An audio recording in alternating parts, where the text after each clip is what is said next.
uh-oh, stinky, we got some drama on our hands. And it's got to do with Fextra Life.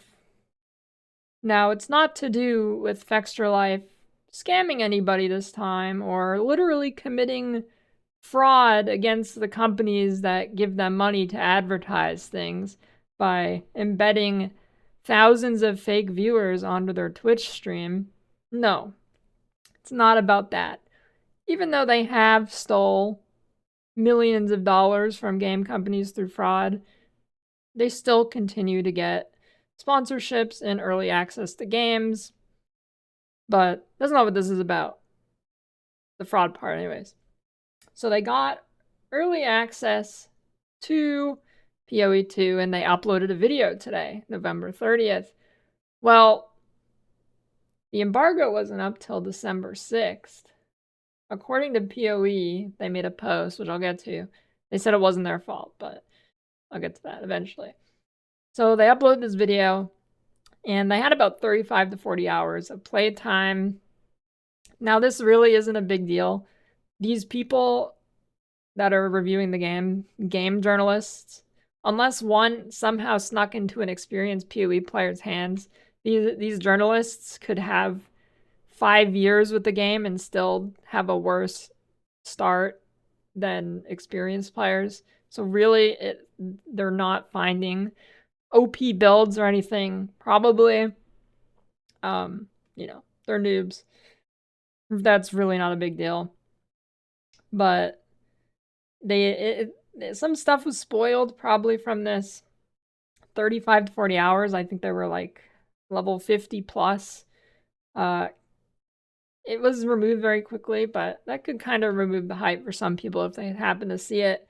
I mean, there was 69,000 views here. I mean, who knows how many of those are actually real from Fextra Life, but still some people saw it. It was shortly taken down after Empyrean made a post here. So Fextra Life just wrapped up the campaign in PoE2. How?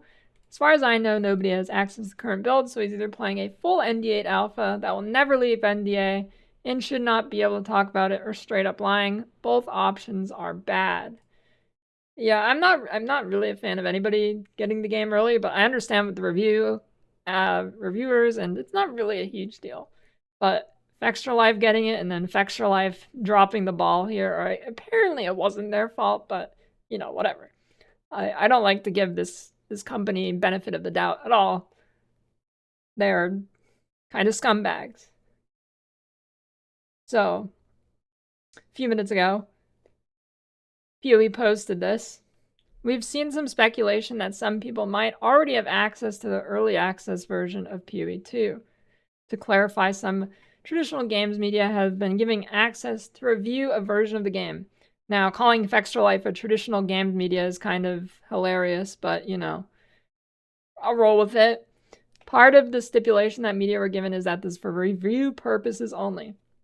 They may share their opinions of the game, but are not allowed to produce guide-style content from this version that would spoil the discovery of the game or post unedited playthroughs.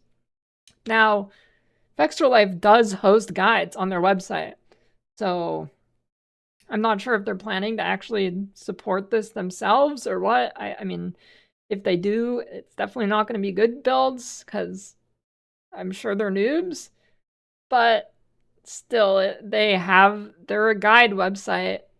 They have plenty of guides for other games like Elden Rings and whatnot.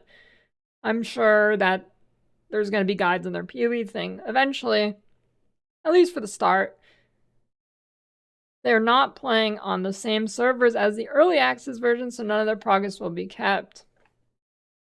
Okay, I mean, no sane, well-grounded person would think that'd be the case. That'd make zero sense.